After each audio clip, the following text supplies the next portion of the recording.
بسم اللہ الرحمن الرحیم۔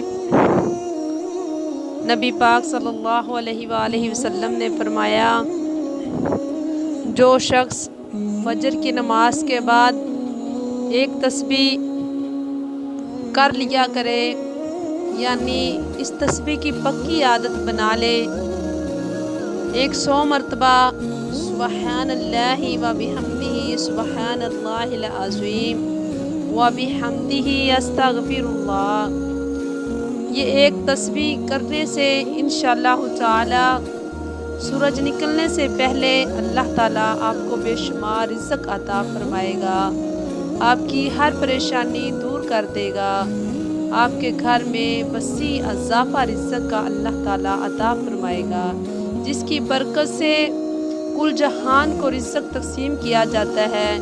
انشاءاللہ تعالیٰ اللہ تعالیٰ آپ کو بھی عطا فرمائے گا۔ سبحان اللہ۔